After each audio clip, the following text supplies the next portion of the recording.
الرحمن الرحیم وقالت اليہود ید اللہ مغلولہ غلت ایدیہم ولعنوا بما قالوا وقال یمحو اللہ ما یشاء ویثبت وعنده الکتاب. صلوات.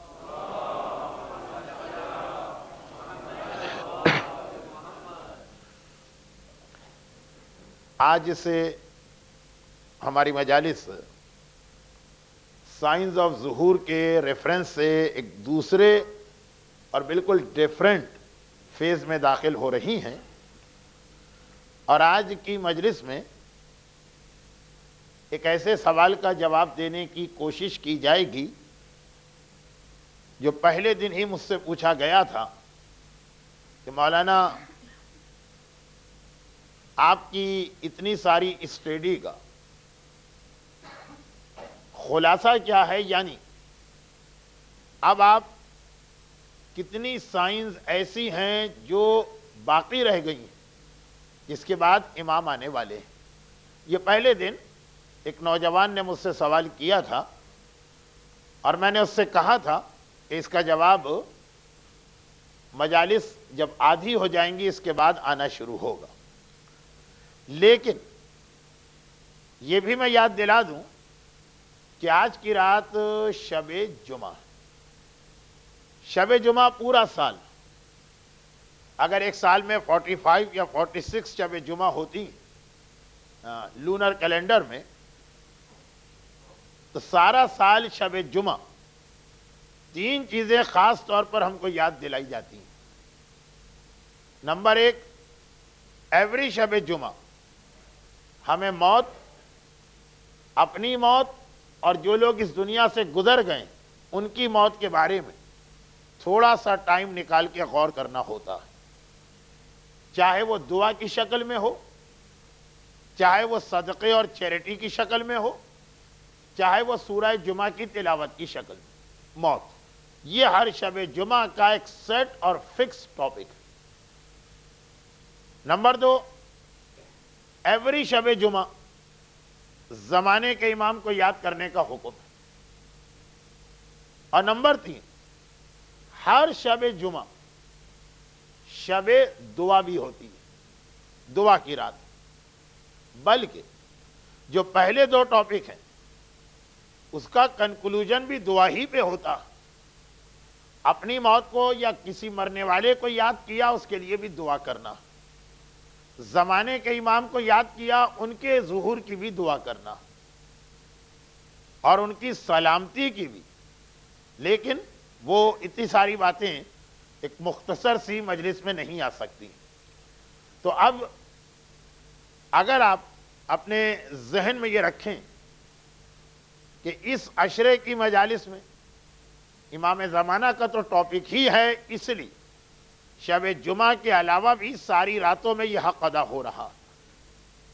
جہاں جہاں مجھے فاؤل کرنے کا چانس ملتا ہے میں موت کا ذکر بھی شامل کر دیتا ہوں، یعنی بغیر پہلے سے بتائے ہوئے موت کا بھی ذکر آ جاتا ہے اور انشاءاللہ بھی آتا رہے گا.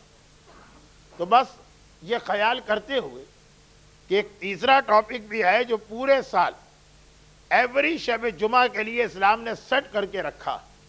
آج کی مجلس کے شروع میں اسی ریفرنس سے ایک چھوٹی سی بات کرنا ہے، اور اس کے بعد پھر جو ٹاپک چل رہا تھا اور خاص آج کی مجلس کے لیے جو ایک ینگسٹر کا سوال میں نے آپ کے سامنے پیش کیا تھا اس کی تفصیل آئے گی. مجھے یہ بھی معلوم ہے کہ اب یہاں ہالیڈیز شروع ہو چکی، چنانچہ مجلس اتنا زیادہ وقت کی پابندی کرتے ہوئے پڑھنا ضروری نہیں، لیکن بہرحال آپ لوگ زیادہ مت ڈریے گا. شب دعا، دعا کی رات، دعا کے ریفرنس میں جو شروع میں 2 باتیں کہہ رہا ہوں، یہ اصل میں اس ینگسٹر کے سوال کا جواب بھی بنے گی کہ مولانا ایران میں اسلامی حکومت آ گئی ہے، عراق کے اندر یہ چینج آ رہی ہے، شام ٹارگٹ بن رہا، وہ لونر وہ سولر گرہن ہو رہے ہیں، اور وہ بہت ساری اور باتیں. اب ریمیننگ سائنس آف ظہور کتنی؟ یہ جو میں ابھی شروع میں آپ کے سامنے قرآن کی آیت کا ترجمہ کر کے بات کو دعا کے حوالے سے کر رہا ہوں، یہ ناٹ اونلی فار دعا. قرآن کی دو آیتیں، سورہ نساء کی آیت نمبر 64 اور دوسری آیت تو وہ ہے جو شب قدر کی دعا میں بھی پڑھی جاتی ہے. پہلے سورہ نساء کی آیت کا ترجمہ، قالت الیہود ید اللہ مغلولہ. یہودی یا جوس کہتے ہیں کہ اللہ کے دونوں ہاتھ بندھے ہوئے ہیں، یا جس طرح سے آپ کہیے بندھے ہوئے. غلت ایدیہم، قرآن کہتا ہے انہی کے ہاتھ بندھے ہیں. لعنوا بما قالوا، اور جو انہوں نے یہ اسٹیٹمنٹ دیا اس کی وجہ سے ان پہ لعنت. کنڈیم کیا ہے قرآن نے اس کنسپٹ کو کہ اللہ کے ہاتھ بندھے. ہاتھ بندھے ہونے سے یہودیوں کا مقصد کیا تھا؟ ہاتھ بندھے، یہودیوں کا یہ کہنا تھا in the beginning of the creation of the universe, مثلا جب اللہ نے یہ ساری کائنات بنائی تو لوح محفوظ پر قیامت تک کے ریفرنس سے ساری باتیں لکھ دی، اور اس طرح سے اللہ نے یہ باتیں لکھ دی کہ اب اگر اللہ بھی اسے چینج کرنا چاہے تو چینج نہیں کر سکتا. اب اس کے ہاتھ بند گئے.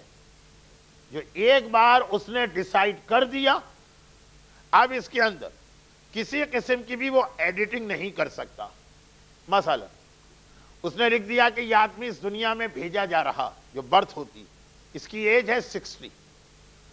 اب یہ ہو گئی 60، نہ یہ اس سے انکریز ہو سکتی ہے نہ ڈیکریز. اگر اللہ نے لکھ دیا کہ فلاں آدمی کو مثلا 3 اولادیں ملیں گی، اب اگر اللہ بھی چاہے کہ 3 کے 4 ہو جائیں یا 2، پاسبل نہیں. اگر اللہ نے لکھ دیا کہ یہ آدمی کا بزنس جو ہے مثلا فیل ہو کے رہے گا، تو اب اگر اللہ بھی اپنا یہ ڈیسیشن چینج کرنا چاہے تو امپاسبل. یہ یہودیوں کا ایک نظریہ تھا جس کی ڈیٹیل میں جانے کے لیے آج ہمارے پاس نہ ٹائم ہے اور نہ ہی ضرورت. اب اس کے بعد قرآن نے یہاں تو کنڈیم کیا کہ یہ عقیدہ، یہ بلیف بالکل غلط اور رانگ، ایبسولوٹلی رانگ. اور پھر قرآن نے آگے چل کر جو صحیح عقیدہ ہے، ٹرو بلیف، وہ پیش کیا. یمحو اللہ ما یشاء و یثبت. اللہ نے نو ڈاؤٹ کائنات کی بگننگ میں لکھ تو دیا تھا ہر آدمی کے بارے میں جو ابھی پیدا بھی نہیں ہوا، لیکن اللہ قادر مطلق، فل اتھارٹی رکھتا. یمحو اللہ ما یشاء، جو اللہ نے ہر ایک کی بک آف فیٹ یا تقدیر میں لکھا، جسے چاہے اللہ ڈیلیٹ کر دے. وَيَثْبُتْ، جسے چاہے ایز اٹ از رکھے. وَإِنَّهُ أُمُّ الْكِتَابِ. اب سوال یہ پیدا ہوتا کہ یہودیوں کا عقیدہ غلط ہے. قرآن نے ٹرو عقیدہ بتا دیا کہ اللہ چینج کر سکتا، لیکن ہمارے پاس، ایک انسان کے پاس کوئی ایسا طریقہ ہے کہ وہ اپنی بک اور فیٹ کو چینج کرائے؟ مرض ہے، اس کو صحت میں تبدیل کرے، پیسے کی کمی ہے، اسے دولت میں تبدیل کرے، اور اپنی عمر بڑھوائے، اور بہت ساری چیزیں. تو شریعت نے کہا یس، اللہ تو چینج کرتا ہے بک آف فیٹ کو، لیکن مومن کے بھی کنٹرول میں کچھ چیزیں دے دی کہ اگر اس کو پراپر طریقے سے یوز کیا جائے تو آدمی اپنی تقدیر کو یا اپنی فیٹ کو چینج کر سکتا. اور ان میں ٹاپ آف دا لسٹ دعا. دعا میں اتنی طاقت، دعا میں اتنی پاور کہ اللہ نے جو چیز لکھ دی ہے کہ یہ ہوگی، دعا کی طاقت کے ذریعے سے اس کو چینج کیا جا سکتا. حضرت یونس کی قوم، اس کی ایک بہت ہی برائٹ ایگزامپل ہے. ان کے نبی نے بھی یہ کہہ دیا تھا کہ عذاب آئے گا، اور یہ اونلی قوم ہے بیفور آور پروفٹ کہ جس پر عذاب آیا، لیکن بغیر ان کو ہٹ کیے ہوئے واپس چلا گیا. اور ریزن کیا تھا؟ دعا کی طاقت. انہوں نے بالکل پراپر ٹائم پر اور پراپر طریقے سے دعا مانگنا شروع کر دی تھی. اب یہ خود دعا اتنا ڈیٹیلڈ ٹاپک ہے کہ آپ نے علماء سے پوری 10 مجالس یعنی 10 اس ٹاپک پہ سنا ہوگا. میں تو آج کی اس شب جمعہ کی وجہ سے تھوڑا سا ٹائم اس کو دے رہا ہوں. اور پھر جو ہمارا ٹاپک اب پہنچ چکا ہے ظہور امام، امام کر رہی ہے اپیئرنس، اس کے لیے بھی دعا چاہیے ہے، وہاں تک آپ کو لے جاتا ہوں. لیکن ظہور امام کی سائنس میں ایک سائن یہ بھی کہ آخری زمانے میں پرابلمز بہت زیادہ بڑھ جائیں. ہر آدمی آپ کو ڈپریس لگے، ہر آدمی کے پاس کوئی نہ کوئی اس کا پرسنل پرابلم ہوگا.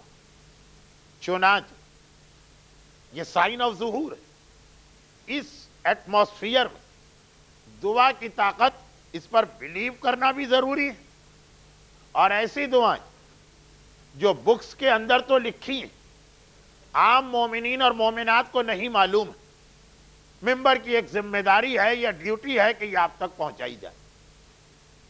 لیکن ایک بات یاد رکھیے گا، جس طرح سے دوا کا اصول ہوتا کہ ہر دوا ہر وقت استعمال نہیں کی جاتی، اور خاص طور پہ جو بہت ہی اسٹرانگ دوائیں ہوتی، دعا کے بارے میں بھی یہ کہا گیا کہ ایک تو نارمل دعائیں روزانہ پڑھو، لیکن کچھ دعائیں ایسی کہ صرف اسی وقت پڑھنا جب واقعاً تمہیں اس کی اسپیشل نیڈ محسوس ہو رہی. اس میں ایک دعا یہ بھی، اگرچہ یہ دعا میں نے اس سے پہلے بھی ممبر سے پڑھی، لیکن چونکہ حیدری امام باڑے میں کئی سالوں کے بعد آیا ہوں، اس لیے یہ 5 منٹ کا ایک ریپیٹیشن برداشت کر لی. اور ریزن یہ کہ اتنے سارے لوگوں نے اپنے پرسنل پرابلم کے لیے کانٹیکٹ کیا کہ پھر میں نے یہ کہا کہ پورے مجمع میں یہ بات آ جائے تو صحیح.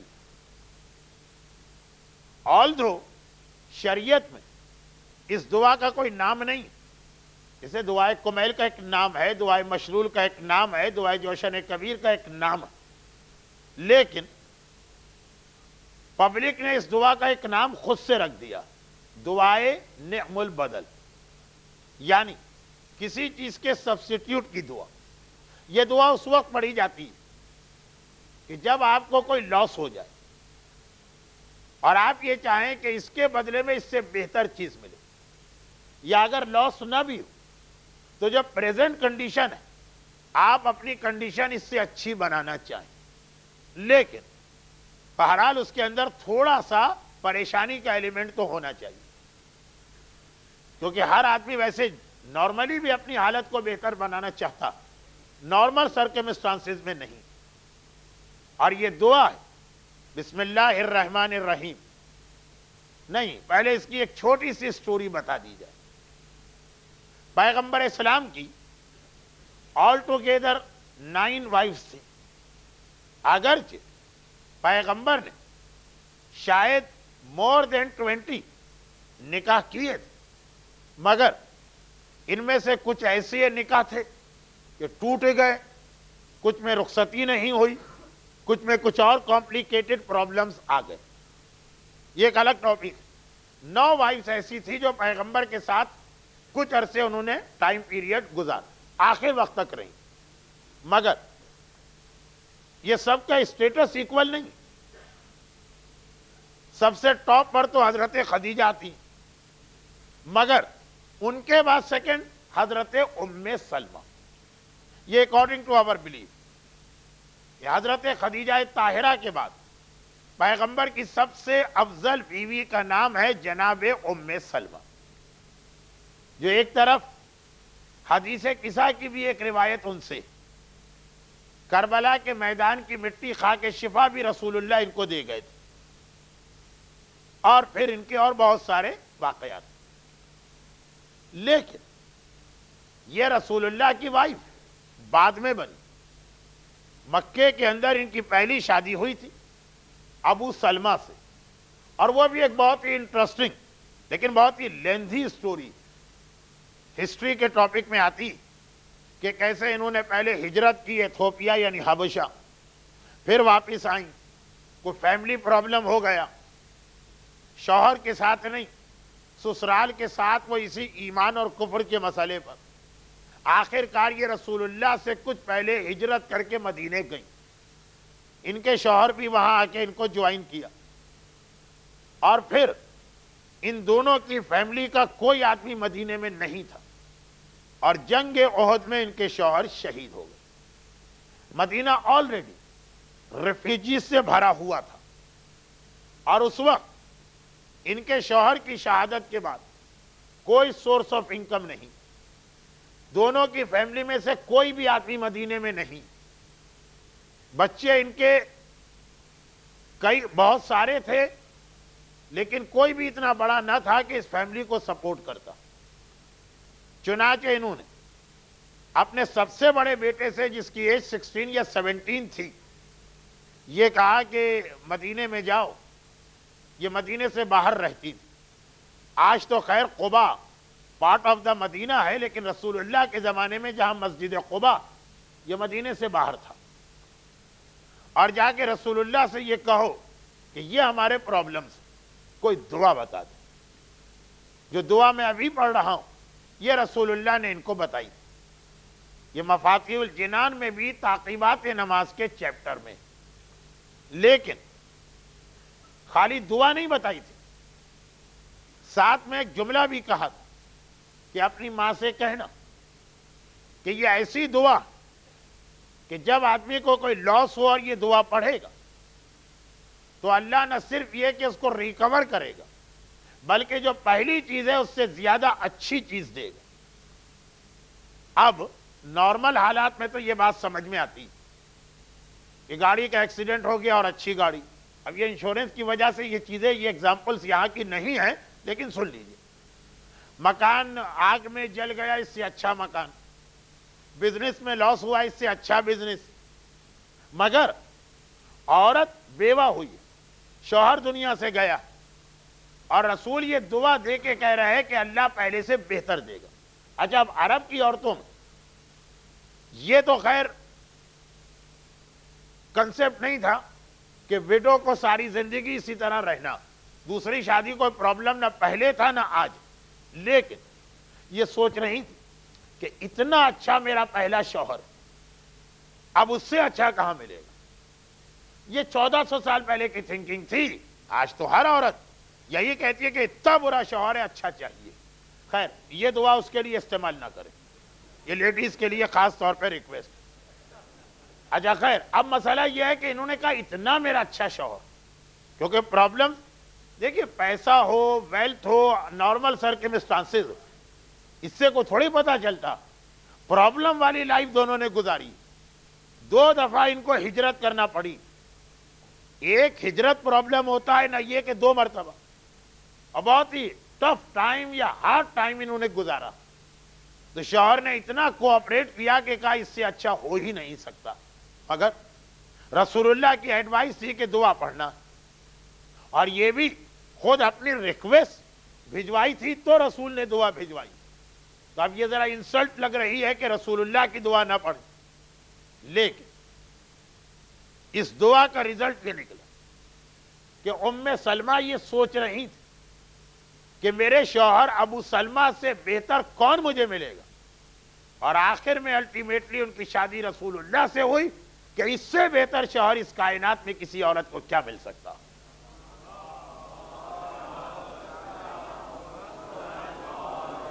یہ اسی دعا کا نتیجہ تھا. یہی دعا,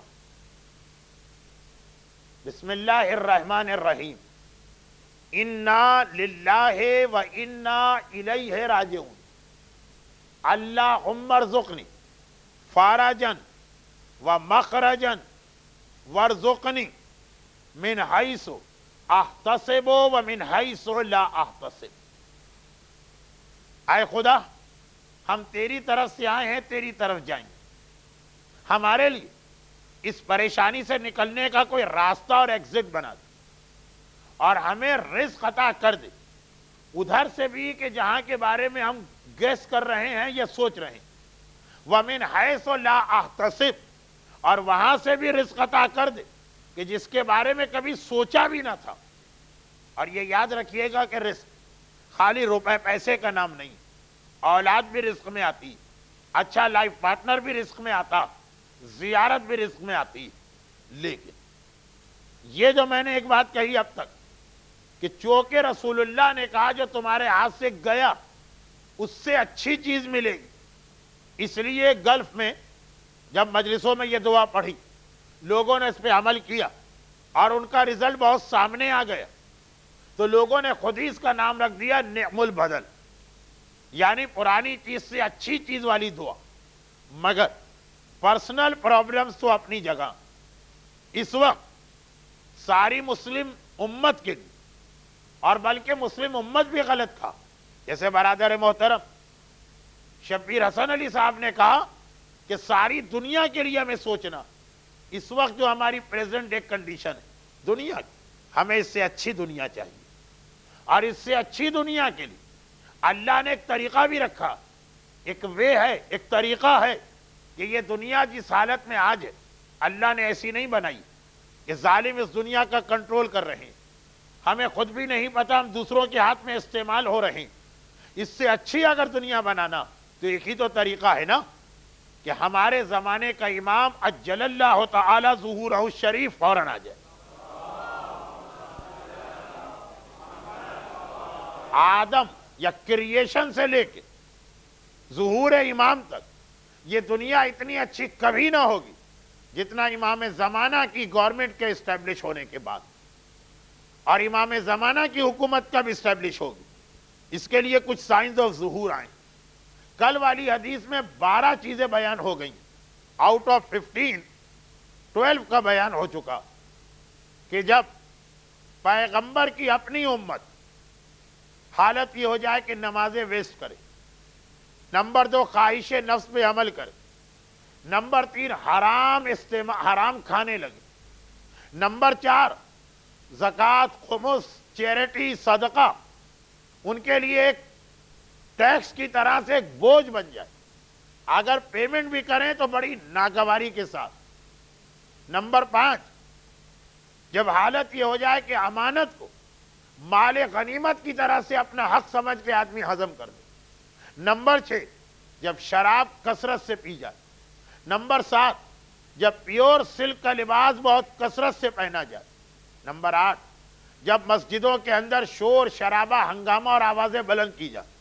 نمبر 9 جب کسی آدمی کی رسپیکٹ صرف اس لیے کی جائے کہ وہ غنڈہ ہے، بدماش ہے، اس کے ڈر کی وجہ سے کہ ایسا نہ ہو ہمیں نقصان پہنچا دے.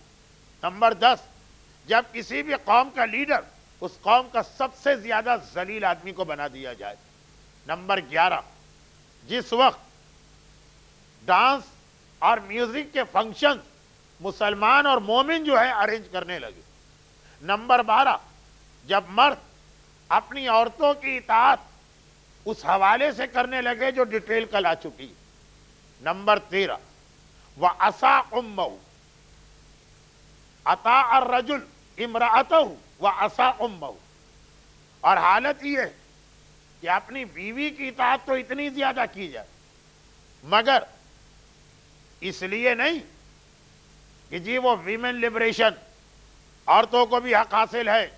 4 سال پہلے ایک مجلس میں نے پڑھ دی تھی کہ بیوی کو شوہر کی فرما برداری کرنا، کیا ہنگامہ ہوا اس کے اوپر. میری ساری تقریر، میرا حوضے کے اندر پڑھنا، میری ٹوپی سے لے کے میرے پیر کے موزے تک سب ڈسکس ہو گئے. مگر آخری زمانے کی یہ سائن نہیں ہے، کیونکہ اگر یہ سائن ہوتی تو جس طرح بیوی کی اطاعت کی جا رہی ماں کی بھی کی جاتی. وہ بھی تو عورت ہے، مسئلہ عورت ہونے کا نہیں ہے. اگر عورت ہونے کی بنا پہ کہ جی مولانا نے عورت کے اسٹیٹس کو کم کر دیا، ہم عورت کا اسٹیٹس ہائی کر رہے ہیں، تو خالی بیوی کا نام عورت نہیں ہوتا ہے، بیوی سے پہلے ماں عورت ہے. بیوی کی اطاعت کی جائے یہ پیغمبر کی حدیث ہے. وَعَصَىٰ أُمَّهُ اور ماں کی نافرمانی کی جائے، ماں کی توہین کی جائے، ماں کے حق کو ادا نہ کیا جائے. اور یہ 13ویں جو چیزیں 13 یہ وہی ہے جو پہلی چیز کا ایک ایکسٹینشن بھی ہے، نماز ضائع کرنا. میں اکثر یہ واقعہ اس لیے کوٹ کرتا ہوں کہ اگرچہ ماں باپ کے حوالے سے میں نے بہت ساری سٹوریز سنی اور دیکھی، لیکن یہ تو غالباً اپنے پیک پر تھی. اور وہ یہ کہ یہ واقعہ کراچی کا ایک مومن جو بہت ہی پنکچوئل تھے نماز کے بارے میں، ہم نماز کو ان ٹائم پڑھ لیں یہ ایک بڑا کریڈٹ ہوتا، وہ ساری زندگی نماز کو اول وقت پڑھتے ہیں اور وہ بھی جماعت کے ساتھ، بہت ہی پنکچوئل۔ بوڑھے کے لیے پنکچوئل ہونا آسان ہے، جوان کے لیے مشکل ہوتا، بہت سارے اس کے کمٹمنٹس ہوتے ہیں۔ یہ صبح سے جاب پر گئے، شام کو بہت ہی تھکے ہوئے آ رہے ہیں، اور ایک مرتبہ گھر آنے کے بعد پہلا کام یہ ہے کہ آدمی جوتے اتارتا، جوتا اتار رہے تھے کہ ایک مرتبہ وائف آ گئی، اور پھر وہی جو روزانہ کا مسئلہ تھا، کمپلین شروع کر دی کہ میں تمہاری ماں کے ساتھ نہیں رہ سکتی، اس نے یہ کیا، اس نے یہ کیا، اس نے یہ کیا۔ خیر بہو جو بھی کہے اتنا تو بہو کو حق ملتا، اگرچہ یہ بھی حرام ہے، لیکن بہرحال اس کا کوئی بلڈ ریلیشن نہیں۔ یہ آدمی جوتا اتار رہا تھا، ایک جوتا اتار چکا تھا، دوسرا جوتا اتار رہا تھا، وہ ہاتھ میں، جیسے ہی یہ سنا غصے کے عالم، ماں جو اپنی طرف جو اپنی اسٹوری پیش کرنے آئی بغیر اسے کوئی وقت دیے یا اس سے کچھ سنے یہی جوتا اس کے سر پہ مارنے لگا۔ ایک بار نہیں مارا، مسلسل مار رہا۔ اچانک قریب کی مسجد سے اذان کی آواز آئی، یہاں نہیں لیکن اسلامی ملکوں میں تو اذان کی آواز آتی۔ اب یہ نماز کا اتنا پنکچوئل ہے، خالی نماز نہیں، اول وقت نماز اور جماعت والی نماز، کہ جوتا پھینک کے بھاگا جماعت کی پہلی صف کے لیے، اور کہتا گیا کہ اماں یہ تو کہو کہ اذان ہو گئی ہے، اور میں نے کوئی نماز کبھی جماعت کے ساتھ چھوڑی نہیں ہے، مگر یہ نہ سمجھنا کہ چیپٹر کلوز، واپس آ کر یہی سے تیری پٹائی شروع کروں گا جہاں چھوڑ کے جا رہا ہوں۔ To be continued. عطا الرجل امرأتہ۔ اچھا اس کے علاوہ بھی بہت واقعات ہیں، یعنی عام لوگوں کے اور اس زمانے کے، مگر یہ تو پیک پر پہنچا دیا اس نے کہ ایک طرف نماز کا اتنا خیال اور دوسری جانب اس انداز سے ماں کو اپنے ہاتھوں سے جوتے مارنا۔ کربلا والے لشکر یزید بہت یاد آتے ہیں کہ شور مچا رہے تھے کہ حسین کو جلدی شہید کرو، نماز کا وقت فضیلت نکلا جا رہا۔ ایسے بھی نمازی ہوتے ہیں۔ اضاء الصلوات، نمازیں ضائع کرنا پہلی سائن بتایا تھا، بیوی کی اطاعت، ماں کی نافرمانی۔ لیکن یہ کچھ اتنا ہاٹ یا چٹپٹا یا اسپائسی ٹاپک ہے کہ اگر میں بیوی اور ماں کے بیچ میں پھنس گیا تو یہ ایک مجلس کیا پورا عشرہ اس میں گزر جائے گا۔ عورتوں کی باتیں نہ کبھی ختم ہوتی ہیں نہ کبھی شارٹ ہوتی ہیں، تو چلیے آگے بڑھیے۔ 14 وکثرت الزنا، چوتھی چیز 14 کہا کہ آخری زمانے میں میرے ماننے والوں کے درمیان یہ حرام کاری، یہ فعل حرام، یہ زنا بہت کثرت کے ساتھ ہوگا۔ اور یہ یاد رکھیے گا کہ انگریزی میں جو بھی اس کا لفظ ہو اڈلٹری، لیکن جو بات میں کہنا چاہ رہا ہوں وہ اس انگریزی لفظ سے آپ تک میسج نہیں پہنچے گا۔ وہ اس لیے کہ اسلام کی ٹرمینالوجی میں زنا کا لفظ جب استعمال ہوتا تو اس کی میننگ بہت واسط ہو جاتے ہیں۔ اس میں ہاتھ کا زنا بھی آ جاتا، اس میں آنکھوں کا زنا بھی آ جاتا، اس میں خالی انسان کے دماغ کا اور خیالات کا زنا بھی آ جاتا، اس کے اندر ایسا زنا بھی آ جاتا۔ مجھے بہت احتیاط کرنا ہے، میسج بھی پہنچانا، اور جو شریعت نے ایک مورل کوڈ رکھا ہے اس سے باہر بھی نہیں جانا۔ اس کے اندر وہ زنا بھی آ جاتا کہ جس میں آدمی کو کسی دوسرے پارٹنر کی ضرورت بھی نہیں پڑتی۔ یہ سارے زنا لفظ زنا میں آ گئے، جس کو غالباً لفظ اڈلٹری کور نہیں کرتا۔ آخری زمانے میں کثرت کے ساتھ زنا ہوگا۔ جو فل فلیش زنا کر سکے گا وہ کرے گا۔ جو اتنی ہمت نہیں رکھتا وہ ہاتھ کے ذریعے سے، جو اتنی بھی ہمت نہیں رکھتا وہ اپنی آنکھ کے ذریعے سے، جو اتنی بھی ہمت نہیں رکھتا وہ اپنے خیالات کے ذریعے سے۔ اور اس میں پھر سائڈ میں وہ مسئلے بھی آتے ہیں جو ہماری شریعت کے کچھ انتہائی امپورٹنٹ مسئلے تو ہیں، لیکن عشرہ زینبیہ کی مجلس کے لیے کچھ سوٹ نہیں کر رہے ہیں۔ مثلا غلط طریقے سے طلاق لے کے دوسری شادی کرنا، یہ بھی زنا کی ایک قسم۔ اور چونکہ شریعت کا مسئلہ جن کو سوٹ نہیں کرتا وہ سیکولر کورٹس میں جا کے طلاق لے کے یہ سمجھتے ہیں کہ یہ عورت آزاد ہو گئی، وہ بھی زنا ہو گئی۔ اس کے اندر نان مسلم کے ساتھ شادی کرنا بھی آ جاتا۔ اب یہ لفظ بہت ہی واسٹ ہے، اس لیے میں نے انگریزی کے بدلے اس کو عربی ہی کا رکھا، لیکن جیسا کہ میں بار بار کہہ رہا ہوں اور کل سے کہہ رہا ہوں کہ یہ والی حدیث کی ایک ایک سائن، اس کی ڈیٹیل میں ہم چلے گئے تو پوری مجلس ہو سکتی ہے، تو آئیے حدیث کو کمپلیٹ کریں۔ اور 15ویں چیز وہ یہ کہ دوست کی ہیلپ کی جاتی ہے، وہ جفا ابا ہو اور باپ پہ ظلم کیا جاتا۔ دوست کی ہیلپ کرنے میں اسلام کوئی آبجیکشن نہیں، لیکن یقیناً اس وقت آبجیکشن ہوتا جب دوست کے لیے تو ہر سیکریفائس کرنے کو تیار، اور باپ اس پر جفا ابا ہو، اس پہ ظلم کیا جاتا۔ مثلا میں اگزامپل اپنے یہاں کی دوں کیونکہ مجھے زیادہ انگلینڈ کا ماحول نہیں پتا۔ میری بدقسمتی یہ کہ میرے ساتھ میری ایک نیگیٹو قسم کی شہرت ہر جگہ پہنچ جاتی کہ جی مولانا بہت کڑک ہیں، بہت سخت ہیں، بہت نماز روزہ حجاب وغیرہ یہ سب کی باتیں بہت پڑھتے ہیں۔ اس کا رزلٹ کیا نکلتا؟ اس کا رزلٹ یہ نکلتا ہے کہ جب میں مجلس پڑھنے جاتا ہوں، اب وہ کمیٹی وہ لوگوں سے کہتی ہے کہ مولانا آئیں اپنے گھر مہمان رکھیے، نہیں ان کو نہیں رکھ سکتے، اس لیے کہ یہاں قدم قدم پہ گناہ ہوں گے، تو ان کی شہرت یہ کہ جب ممبر پہ کسی کو نہیں چھوڑتے ہیں تو آنکھوں کے سامنے گھر میں تو ڈانٹ دیں گے۔ ہر آدمی گھبراتا جس ٹائپ کا میں مجلس پڑھنے والا ہوں اس ٹائپ کے کسی عالم کو رکھنے سے، میں تو ایک اسٹوڈنٹ۔ چنانچہ عام طور پہ بڑے پوائس اور متقی لوگوں کے بیچ میں مجھے جا کے رکھا جاتا، تو اب مجھے پتہ ہی نہیں چلتا کہ باہر کیا ہو رہا۔ میں تو دیکھتا ہوں چاروں طرف حجاب ہی حجاب نظر آ رہا، میں تو دیکھتا ہوں کہ چاروں طرف دعاؤں کا ماحول ہے، میوزک نہیں، باپ کی عزت کی جا رہی ہے اور دوست کو بھگایا جا رہا ہے۔ وہ ماحول تو ملا ہی نہیں نا۔ وہاں لوگ رکھیں کہ جہاں کوئی شراب پی رہا ہو، جہاں کوئی زنا ہو رہا ہو، جہاں عورتیں بے حجاب ہو، تو یہ پھر ایگزامپل بنانے میں آسانی ہوتی ہے۔ چنانچہ مجھے یہاں کی ایگزامپلس نہیں پتا۔ اب سن لیجئے، میں اپنے ملک کی بات کرتا ہوں کہ ایک صاحب آئے، کہا مولانا آج تو میں بہت تھک گیا، نہ آفس جا سکا نہ کھانا کھا سکا۔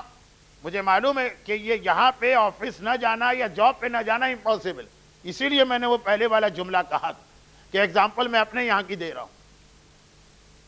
بھئی کیا ہوا آپ کے ساتھ؟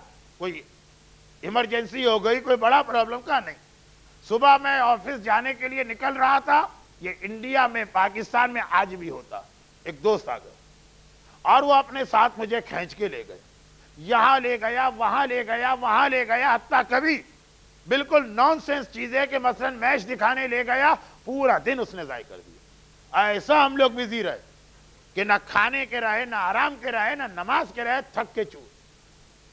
تو آپ پہ مار کیا پڑی تھی کہ آپ اس کے ساتھ چلے گئے؟ کہا مولانا آپ کو نہیں پتا، دوستی جو ہے نا اس کی بھی کچھ ریکوائرمنٹس اور تقاضے ہوتے ہیں۔ اور یہ صبح گھر سے نکل رہا تھا، باپ نے کہا بیٹا میری طبیعت ذرا خراب ہے، ٹیبلٹ لے آؤ۔ بس ایک بار ماں سے کہنے لگا، بڈھے کو چین ہی نہیں آتا، نہیں پتا کہ میں آفس سے لیٹ ہو رہا ہوں، اسی وقت یہ بات کہنا تھی، کل رات کو کیوں نہیں کہی؟ دوست کا اس کے ریکوائرمنٹس ہوتے ہیں، سارا دن بھی وہ اپنے ساتھ لے کے جائے تو جانا پڑتا ہے، کیونکہ دوستی کا مطلب یہ۔ اور باپ نے ذرا سی بات کہی۔ دیکھیے ٹائم کم ہے میرے پاس، اس لیے میں ایگزامپلس کو بہت زیادہ پالش کر کے پیش نہیں کر رہا ہوں، لیکن آپ کے چاروں طرف کی باتیں ہیں تو آپ ہلکے سے اشارے سے سمجھ جائیے۔ جب حالت یہ ہو جائے کہ باپ پر ظلم کیا جائے اور دوست کے لیے ہر سیکریفائس دیا جائے، پیغمبر نے کہا فَارْتَقَبُوا عِنْدَ ذَلِكَ، جب یہ 5 اور 5 اور 5 15 چیزیں سامنے آ جائیں، اب یہ لوگ انتظار کریں، ارتھ کوئک بھی آئیں گے، نیچرل ڈیزاسٹر بھی آئے گا، اور ایک ظالم حکمران بھی ان پر امپوز ہوگا جو ان پر اتنا ظلم کرے گا کہ انہیں کہیں شیلٹر اور پروٹیکشن نہیں ملے گا۔ البتہ میرا مولا رسول کی امت کا خیال کر کے گھبرا گئے، کہا اللہ کے رسول تو یہ تو بہت ہی برا زمانہ ہوگا۔ پیغمبر نے کہا نو ڈاؤٹ زمانہ بہت برا ہوگا، لیکن اسی زمانے میں ایک اچھائی ہوگی، وہ یہ کہ انہی حالات کے اندر پھر میرا بیٹا ظاہر ہوگا اور سارے معاشرے کو چینج کرے گا. مگر خطبہ نہج البلاغہ 107 اس کے بھی دو جملے اسی حدیث کے کانٹیکس میں بتا دوں اور پھر میں آج کے اصل ٹاپک پر آؤں. دو جملے. ایک بات میں قرآن کی آیت کے ریفرنس میں بھی کہہ دوں اور نہج البلاغہ کے خطبے میں بھی کہ جب نمبرنگ آپ کو دی جائے تو ایک آدھ نمبر مائنس پلس ذہن میں رکھیے گا، اس لیے کہ قرآن کی آیتوں کی کاؤنٹنگ میں بھی علماء میں اختلاف ہے. چنانچہ کسی قرآن نمبرنگ کا الگ سسٹم ہے، کسی میں الگ. بہت شارٹ. نارملی پہلے ایران کے جتنے قرآن چھپتے تھے بسم اللہ کو پہلی آیت کاؤنٹ کر کے اس کے بعد آیتیں آتی تھیں. اب ایسا نہیں ہوا، اس لیے کہ سارے عالم اسلام کے ساتھ ایک ہی قسم کا ورژن بن جائے، سملر ہو جائے، کیونکہ باقی مسلمان بسم اللہ کو کاؤنٹ نہیں کرتے. تو مائنس پلس ایک. اور نہج البلاغہ کے خطبوں میں بھی یہی کہ کاؤنٹنگ میں اختلاف. کچھ خطبے ایسے ہیں کہ بعض علماء نے کہا یہ دو الگ الگ اور بعض نے کہا یہ ایک ہی ہے. 107 اس کے دو جملے. ابھی ابھی آپ نے جو پیغمبر کی حدیث کے آخری اور 15th سائن پڑھی تھی اسی ریفرنس میں مولا فرماتے ہیں کہ جب حالت یہ ہو جائے کہ جن کے درمیان کوئی ریلیشن نہیں ہے، گناہ کے کاموں میں وہ اس طرح ایک دوسرے کے ساتھ شیئر کرے جیسے بھائی بھائی کے ساتھ کرتا. جہاں گناہ کی بات آ جائے، دیکھیں گناہ کرنے والوں کے رشتے کیسے اسٹرانگ ہوتے ہیں. جو ایک میز پہ بیٹھ کے شراب پیتے ہیں اور جو ایک میز پہ بیٹھ کے گیملنگ میں حصہ لیتے ہیں، ارے ایسی رشتہ داریاں بن جاتی ہیں کہ سگا بھائی کے لیے آدمی اتنی قربانی نہیں دے گا. نہج البلاغہ خطبہ نمبر 107 مولا کہہ رہے ہیں کہ جب گناہ کے کام میں لوگ بھائی بھائی بن جائیں اور دین کی بات آ جائے تو سگے بھائی ایک دوسرے سے دور ہو جائیں. جہاں دین کا کوئی کام کرنا ہو، جب جھوٹ کے مسئلے میں سب لوگ ایک دوسرے کے قریب آ جائیں اور جہاں سچائی کی بات آ جائے وہاں لوگ ایک دوسرے سے نفرت کرنے لگے. فَإِذَا كَانَ كَذَلِكَ جب ایسے حالات ہو جائیں گے تب فَالْوَلَدُ كَانَ غَيْظًا وَالْمَطَرُ كَانَ قَيْظًا تب حالت یہ ہوگی کہ بیٹا، اولاد، عربی میں اولاد کو کہتے ہیں قرۃ عین، آنکھوں کی ٹھنڈک. اولاد وہ چیز ہے کہ جسے دیکھ کے آدمی کی آنکھوں میں ٹھنڈک آتی. حدیث قصہ میں شہزادی نے اپنے بیٹوں کے لیے یہ لفظ استعمال کیا، لیکن یہ ایک عام ورڈنگ ہے. سورہ فرقان میں بھی آیت کہ اے خدا ہماری اولاد کو ہماری آنکھوں کی ٹھنڈک بنا. مگر میرا مولا کہہ رہا کہ جب آخری زمانہ آئے گا، گناہ کے کام میں لوگ ایک دوسرے کے بھائی بن جائیں گے، دین کے کام میں ایک دوسرے سے دور ہو جائیں گے، سچ کی بات آئے گی دشمنیاں ڈیولپ ہو جائیں گی، جھوٹ کی بات آ جائے گی سب ایک دوسرے کے ہاتھ میں ہاتھ ملا کے کوآپریشن کریں گے. تو اس زمانے کی اولاد والدین کی آنکھوں کی ٹھنڈک نہیں بنے گی، والدین کے لیے غیظ و غضب اور دکھ اور صدمے کا سبب بنے گی. باپ بیٹے کو دیکھے گا، اس کے دل کو ایک سکون یا پلیجر نہیں ملے گا، یا اس کے دل میں غصہ آئے گا، یا اس کے دل کے اندر ایک خاص قسم کا غم آ جائے گا. بیٹے کو دیکھنے سے باپ خوشی محسوس نہیں کرے گا. وَكَانَ الْمَطَرُ قَيْظًا اور بارشیں بھی عجیب ہوں گی. اچھا، یہ نہج البلاغہ کے ان ورڈز میں سے ایک ہے جس کے بارے میں علماء میں بہت اختلاف ہوا کہ اس کا ترجمہ کیا کرے. بارش قیظہ، قیظ ہوگی. قیظ کے 3-4 ترجمے. ایک ترجمہ ہے بغیر موسم کے.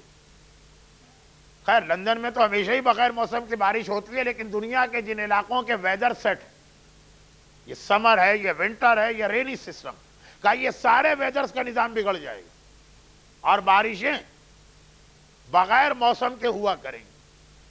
وہ جو آج کل ایکولوجی کا ایک پرابلم ہے اور گرین پیس کی ایک آرگنائزیشن کہ سردی میں گرمی آ رہی ہے، گرمی میں سردی آ رہی ہے، رینی سیزن کے اندر ڈرائینس ہے، ڈرائی سیزن میں رین.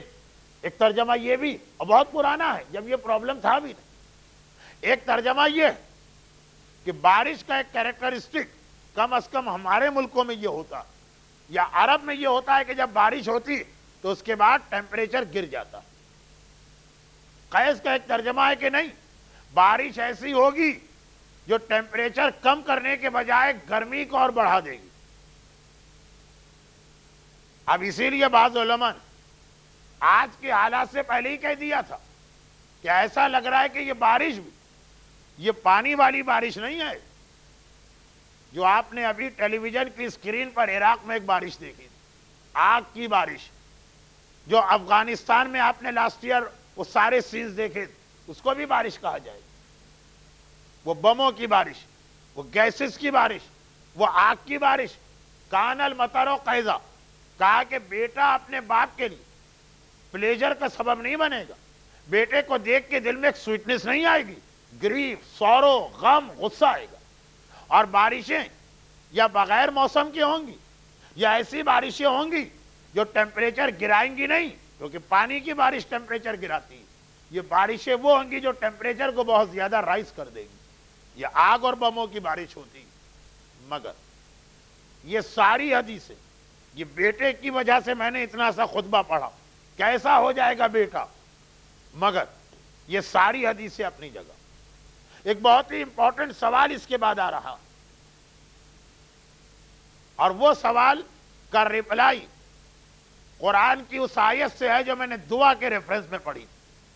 قالت الیہود ید اللہ مغلولہ، یہود کہتے ہیں کہ اللہ کے ہاتھ بندھے ہوئے ہیں. اور وہ کیا چیز ہے؟ ظہور ہے امام کی نشانی. سوال یہ ہے کہ اب اتنی نشانیاں تو آپ نے پڑھ دی، اور میں تو اسٹوڈنٹ، علماء تو سینکڑوں نشانیاں پڑھتے ہیں. اب امپورٹنٹ سائنس آف ظہور میں کتنی باقی رہ گئی کہ اب امام آ جائیں؟ اس کا پہلے تو ایک سمپل اسٹیٹمنٹ میں اس کا جواب سنیے. اتنی نشانیاں پوری ہو چکی ہیں، اینف سائن کہ ظہور ہو سکتا. اب کوئی ایسی خاص اور اسپیشل سائن باقی نہیں کہ یہ کہا جائے کہ امام کے ظاہر ہونے میں پھر بھی ایک ٹائم پیریڈ ہے کیونکہ دو چار وہ بہت ہی امپورٹنٹ نشانیاں رہ گئی. نہیں، جتنی سائنس آف ظہور فلفل ہو چکی وہ اینف ہیں فار ظہور. مگر جو اصل میسج آپ کو دینا ہے وہ یہ بات ہمیشہ یاد رکھیے گا کہ سائنس آف ظہور جو ہے، جب بھی آپ اس کو کسی بک میں پڑھیں، میں تو خیر اسٹوڈنٹ ہوں، میری تقریریں چھوڑ دے کسی عالم سے سنیں، تو اس میں بھی دو اصول ہیں، دو رول ہیں، دو لاز ہیں، لاز آف سائنس آف ظہور. نمبر ایک، ایگزیکٹلی کبھی بھی یہ نہیں کہا جا سکتا کہ رسول اللہ یا امام علی نے جو سائن آف ظہور بتائی وہ آج ہمارے زمانے میں پوری ہو گئی. وائی؟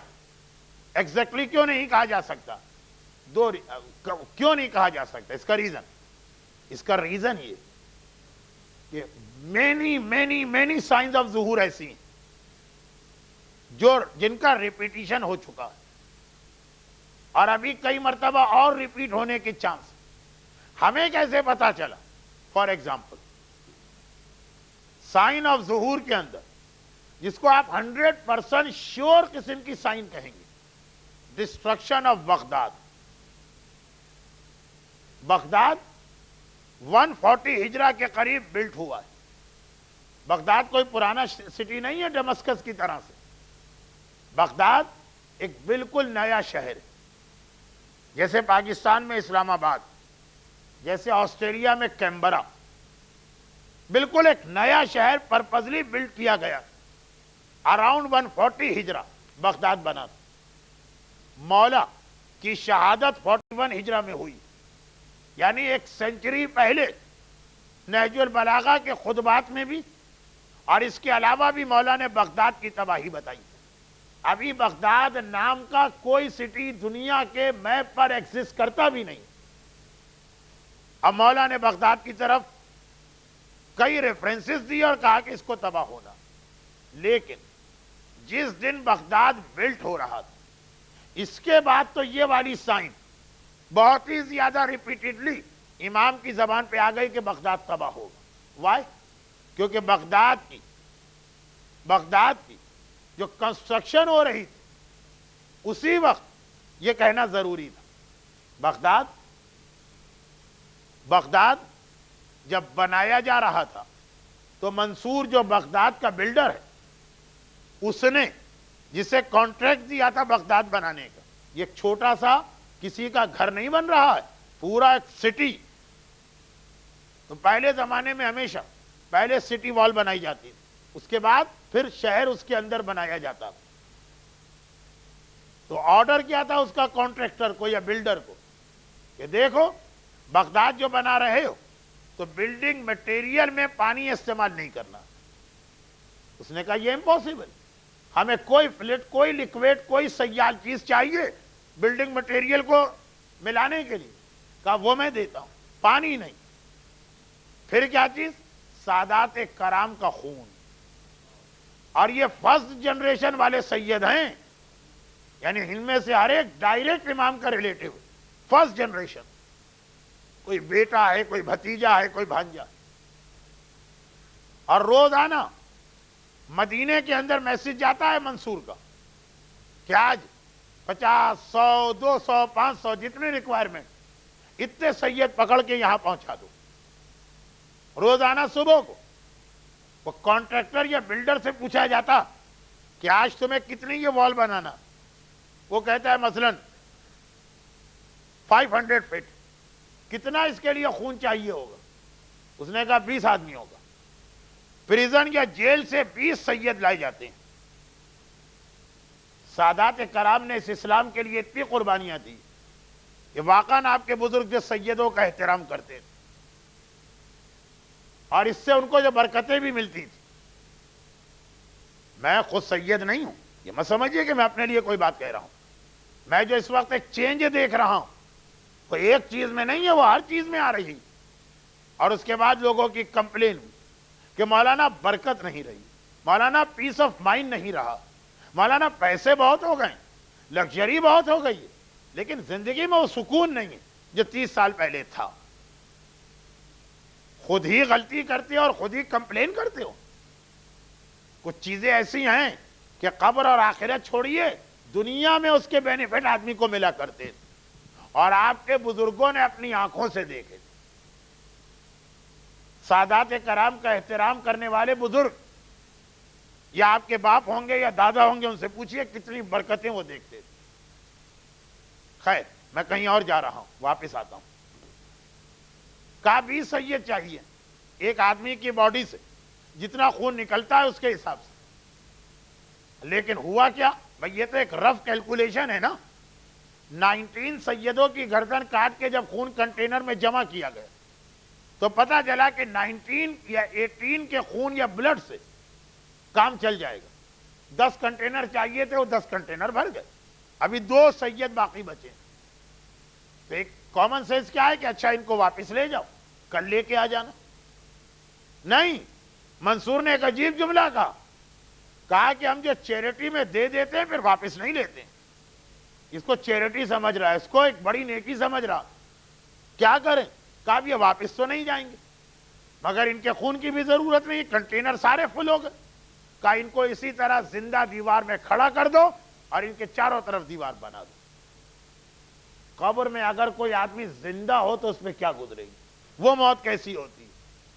اب سادات کرام اور عام مومنین جو سادات کا احترام کرتے تھے آتے ہیں امام کے پاس، مولا ہم سے برداشت نہیں ہو رہا ہے، کس طرح سے یہ بغداد شہر بن رہا، مولا دل چاہتا ہے کہ جا کے اپنی جان دے دے. امام نے کہا نہیں، پیشنس. برادر محترم شبیر حسن علی صاحب انگلش لیکچر میں پہلے دن سے ہی پیشنس کو سمجھا رہے ہیں، اس کے مختلف ایسپیکٹ کور کر رہے ہیں، لیکن میں تو بالکل سمپل والا پیشن کہہ رہا ہوں. امام کہنے سب ٹالرنس، برداشت کرو. یہ ٹائم پراپر ٹائم نہیں ہے تلوار نکالنے کا. تو مولا کیسے برداشت کرے؟ ہمارا بھائی، ہمارا بھتیجا، ہمارا چچا، ہمارا ماموں، یا اس کا خون یا خود اس کو اٹ سیلف زندہ دیوار میں چن دیا گیا. امام نے کہا یاد رکھو یہ بے گناہوں کا خون. یہ شہر جو اتنی پراپر پلاننگ کے ساتھ بنایا جا رہا اس زمانے میں دنیا کا بیسٹ سٹی تھا. کہا یہ تباہ ہوگا، اس میں بلڈ شیڈ ہوگا، اس کی بلڈنگیں تباہ ہوں گی، اس میں خون بہے گا اور پھر میرا بیٹا آئے گا اور ان لوگوں سے ریونج لے گا. تو جس دن بغداد کی بلڈنگ ہو رہی ہے اسی دن ظہور امام کی ایک سائن بتا دی گئی کہ یہ بغداد کی تباہی اور ظہور امام سو نیئر سو کلوز کہ بغداد میں ابھی خون بہ رہا ہے اور اس میں امام آ رہے ہیں. لیکن بغداد ایک عجیب شہر بن گیا جو ایک بار نہیں پتہ نہیں کتنی بار تباہ ہوا. 1258 ہجرہ میں جب منگولیا سے اٹھنے والے ہلاکو خان اس بغداد کو تباہ کیا تھا تو بالکل وہی حالت تھی جو سائنس آف ظہور میں لکھی تھی. بلڈنگیں جل رہی, لائبریریز کو آگ لگائی گئی, لوگوں کی لاشیں زمین پہ اس طرح پڑی ہیں کہ کوئی دفن کرنے والا نہیں ہے. جو دریا وہاں بہتا ہے جس کو عربی میں دجلہ کہتے ہیں, اردو میں بھی رننگ واٹر ہے ریور کا, 3 دن یہ حالت تھی کہ اگر کوئی پانی میں ہاتھ ڈالتا تھا تو پانی نہیں آتا تھا, خون آتا تھا. کھڑا ہوا پانی نہیں ہے, رننگ واٹر. مگر 99.99% شیعہ جو ایزیوم کر کے بیٹھے تھے کہ 1258 ہجرہ کا بغداد اسی طرح سے تباہ ہوا ہے جس طرح سائن آف ظہور میں آیا, اب امام آنے والے. پتا چلا نہیں یہ سائن ریپیٹ ہونے والی. بغداد دوبارہ آباد ہو گیا, پہلے سے بھی زیادہ اچھا بن گیا. 91 کی گلف وار میں پھر تباہ ہوا تھا, اس وقت ایک اور سائن آف ظہور اس کے ساتھ تھی. وہ آج نہیں بتا سکتا کیونکہ آخر میں ایک چھوٹا سا ٹاپک سے ہٹ کر, لیکن آگے چل کر یہ ٹاپک بنے گا, واقعہ بھی بتانا. اس کو میں کل پہ نہیں رکھ سکتا ورنہ یہ پورا بغداد کو ریپیٹ کرنا پڑے گا. 91 میں تو بغداد کے ساتھ ایک اور سائن آف ظہور آ گئی. لوگوں نے کہا اب دیکھیے مولانا اب تو امام آنے والے ہیں نا, بالکل اسی طرح سے. 91 کی جنگ میں بغداد پہ زیادہ زبردست بمبارٹمنٹ ہوا تھا, اس دفعہ پھر بھی کم ہوا کیونکہ امریکن فورسز پہ ایک الزام آ گیا تھا کہ یہ اپنی ایئر سپرمیسی سے جیتتی ہیں, ان کی لینڈ فورسز بیکار. اس دفعہ اس لینڈ فورسز کو ایک اعتبار بخشنا تھا. خیر میں کہاں جا رہا ہوں, واپس آتا ہوں. ہم نے دیکھا پھر بغداد چلنے لگا اور پھر ہم نے دیکھا بغداد تباہ ہو گئے. تو اول خالی بغداد کی بات نہیں ہے, یہ تو میں نے فائل آف سائن آف ظہور میں سے ایک کو فار ایگزامپل اٹھایا کہ یہ جو بہت امپورٹنٹ سائن آف ظہور وہ بھی ریپیٹ ہو سکتی. تو یہ کون بتائے گا کہ یہ بغداد کی تباہی لاسٹ ہے, اس کے بعد نہیں ہوگی. جو لاسٹ اور فائنل ڈسٹرکشن ہوگا وہ سائن آف ظہور ہے. انڈیا کا ایک بہت ہی فیمس سٹی ہے دہلی, اس کے بارے میں تو کہا جاتا ہے کہ 7 مرتبہ وہ تباہ ہو چکا. تو سائن آف ظہور کے ساتھ جو بڑا پرابلم وہ یہ ہے کہ یہ ڈیسائیڈ کرنا مشکل ہے کہ یہ والی سائن جو ہمارے سامنے آئی یہ لاسٹ اور فائنل ہے کہ دوبارہ پھر آئی. اور بغداد کے ریفرنس میں ایک چھوٹا سا ہسٹوریکل واقعہ سن لیجیے, یہ بنے گا میرے اس ٹاپک سے ریلیٹڈ کہ our duties, our responsibilities towards امام زمانہ. How can we prepare for our امام زمانہ, اس میں آئے گی ڈیٹیل. چھوٹا سا واقعہ, جس وقت چنگیز خان, وہ تو خیر مر چکا تھا, اس کا یہ گرانڈ چائلڈ ہلاکو خان چل رہا ہے, پوتا, وہ بغداد کی جانب آ رہا. اور بغداد اس زمانے کا بغداد پوری مسلم امہ کا ایک ہیڈ کوارٹر تھا. ابھی تو بغداد کی کوئی اہمیت بھی نہیں رہی تھی جب اس پہ اٹیک ہوا. وہ تو بغداد ایکسس تھا پوری مسلم ورلڈ کے لیے, وہاں خلیفہ ہوتا تھا. اچھا, اب اس قسم کی جنگوں میں جو درمیان میں بفر اسٹیٹ آتی ہے ان کے لیے بڑا پرابلم ہوتا ہے, اس لیے کہ یہ پارٹی نمبر 1 بھی کہتی ہے کہ ہمارا ساتھ دو, اور جو اس کے اگینسٹ ہے وہ بھی کہتا ہے ہمارا ساتھ دو. جہاں پہ ہلاکو خان اور اسلامی جو ورلڈ تھی, جہاں پہ اس کا بارڈر ملتا تھا, وہاں پہ ایک چھوٹی سی بفر اسٹیٹ, بہت چھوٹی بھی نہیں تھی لیکن یہ ریلیٹو ٹرم ہے, ان دونوں کے مقابلے میں چھوٹی تھی. وہ بہت پریشان تھا کہ اگر مسلمانوں کے خلیفہ نے کہا کہ آؤ ہمارے ساتھ جوائن کرو تو دیٹ مینس کہ ہلاکو خان دشمن بنے گا, اور فرنٹ پر تو ہم ہیں, وہ تو خلیفہ تو بغداد میں ہے, پہلے تو ہم مارے جائیں گے. اور اگر ہلاکو خان نے کہا کہ ہماری ہیلپ کرو تو اس وقت تک نو ڈاؤٹ مسلمان خلیفہ زیادہ اسٹرانگ تھا ہلاکو خاص. ہلاکو خاص کیا تھا؟ ڈیزرٹ میں بیٹھنے والا حکمران آ رہا. اسلامی دنیا تو دنیا کی سب سے بڑی اس زمانے کی سپر پاور. آج جو مور دین 55 اسلامک اسٹیٹس ہیں یہ سب ایک تھی, یورپین یونین کی طرح بلکہ اس سے بھی طاقتور. تو اگر ہلاکو خان نے کہا ہماری ہیلپ کرو تو اسلامی دنیا اور خلیفہ سے ہماری دشمنی ہو جائے گی. اب وہ روزانہ دعائیں مانگ رہا کہ ایسا نہ ہو سکے, ایسا نہ ہونے پائے.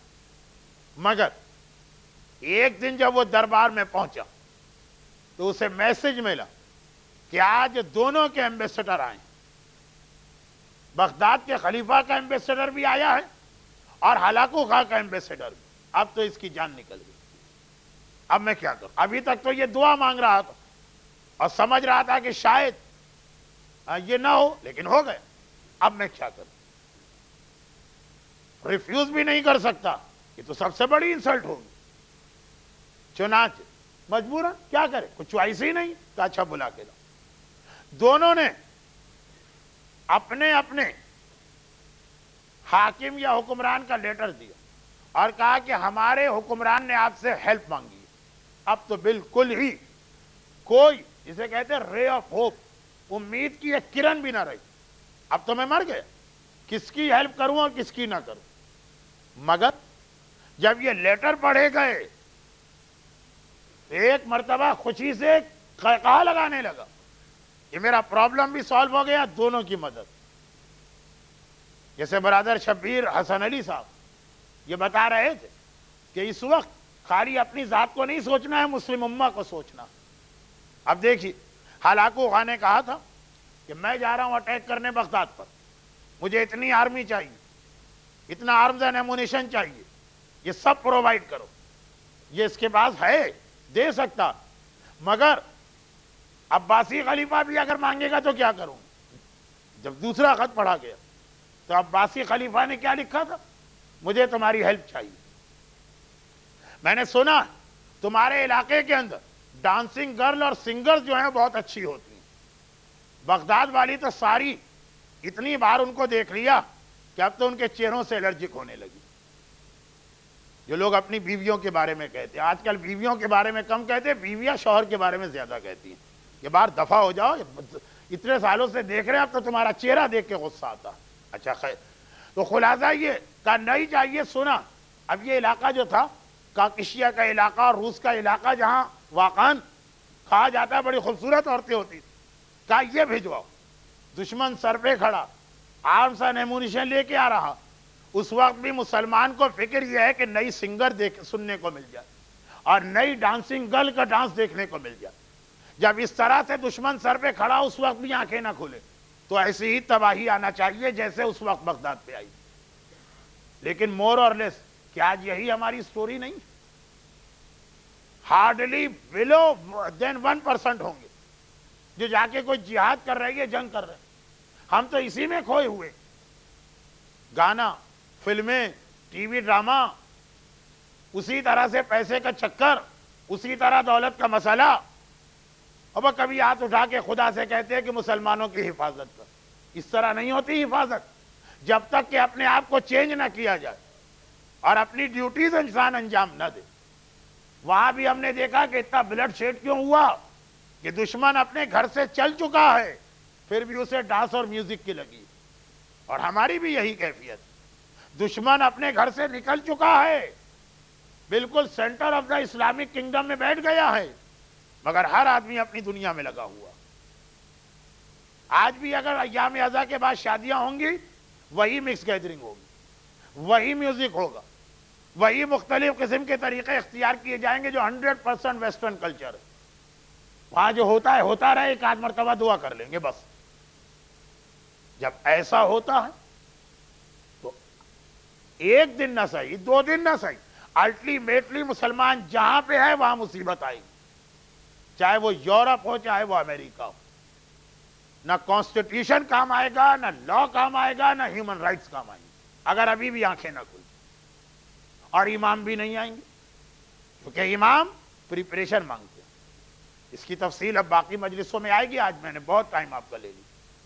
مجھے معلوم ہے کہ اس میں وہ لوگ بھی ہیں جو دعائے کمیل 7:15 سے یہاں بیٹھے ہوئے ہیں.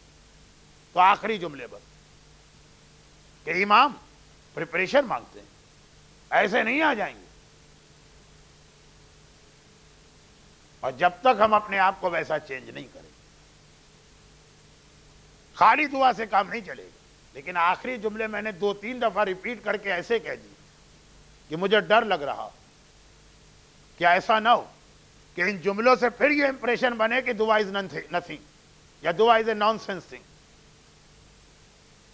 نہیں, دعا کی اپنی اہمیت ہے,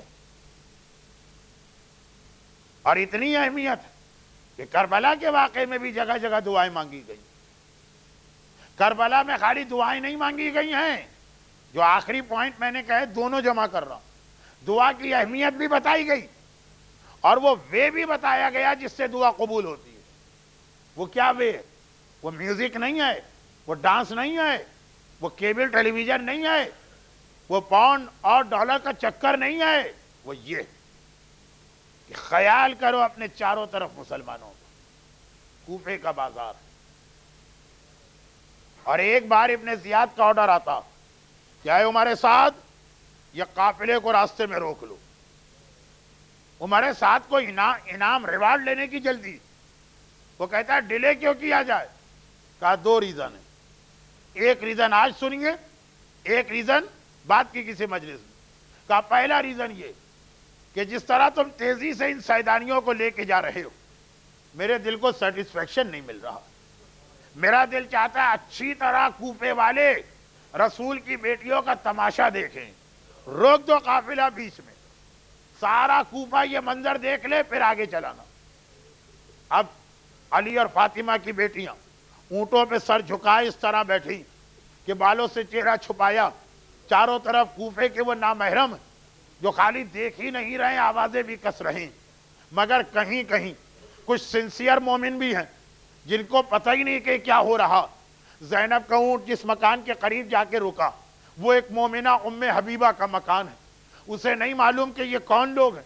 اس کو تو خالی آرڈر آیا کہ آج ہر عورت نئے کپڑے پہن کر مکان کی چھت پہ بیٹھے گی. وہ مکان کی چھت پہ آ کے بیٹھی.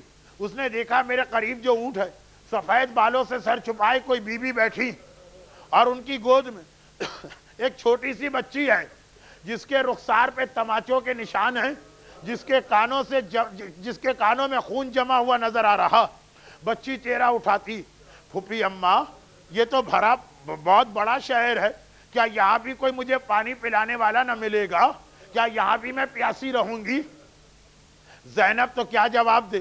ام حبیبہ نے سنا 3 سال کی چھوٹی بچی پیاس سے تڑپ رہی ہے, ایک بار برداشت نہ کر سکی, دوڑ کے اپنے گھر گئیں, پانی کا کوزہ لے کے آئیں, ہاتھ بڑھا کے پانی دیا.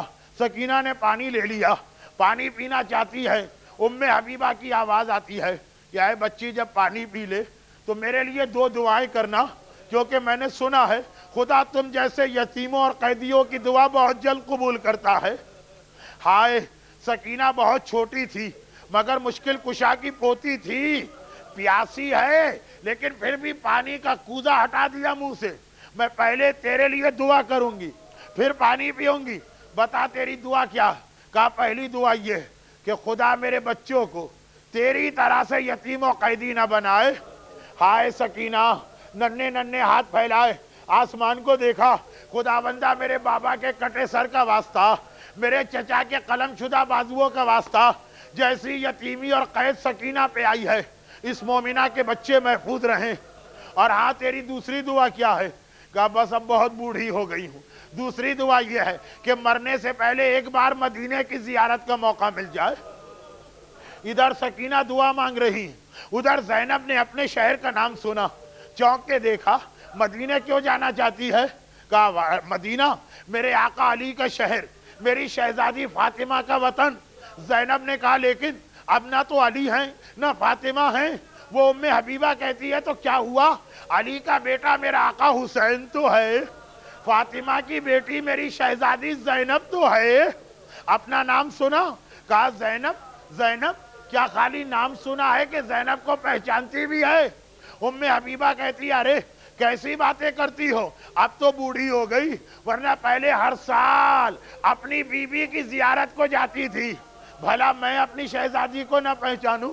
زینب نے دائیں بائیں دیکھا، کوئی نامحرم ادھر نہ تھا، چہرے سے بالوں کو ذرا سا ہٹایا، اے ام حبیبہ ذرا دیکھ کے پہچان، میں ہی فاطمہ کی بیٹی زینب ہوں جو تیرے شہر میں قیدی بنا کے لائی گئی۔ خداوندہ ام المصائب زینب کبریٰ کے مصائب کا واسطہ تمام صاحبان ایمان، خصوصاً جو لوگ آج کی مجلس میں ہیں، انہیں دنیا اور آخرت کی ہر پریشانی سے محفوظ فرما۔ شیعان حیدر کرار کو تمام دشمنان اسلام کے ظلم و ستم سے، خصوصاً عراق کے مظلوم عوام اور ہمارے علماء اور مراجع کو دشمنان اسلام کے ظلم و ستم سے محفوظ فرما۔ شہزادی زینب و سید سجاد کی قید کا واسطہ ہمارے تمام بے گناہ قیدیوں، خصوصاً مرحوم آیت اللہ خوئی کے فرزند ابراہیم الخوئی، سید رضا خلخالی اور ان کے خاندان کے کچھ اور افراد جو یہ جیلیں ٹوٹنے کے بعد بھی اب تک کوئی خبر نہ ملی، خداوندہ ان سب کی اس قید سے رہائی کے اسباب فراہم فرما۔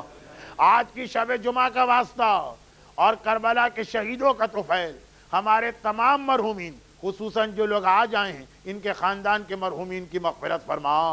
خداوندہ اس شب جمعہ کا واسطہ صف اعضاء پر جن جن مردوں اور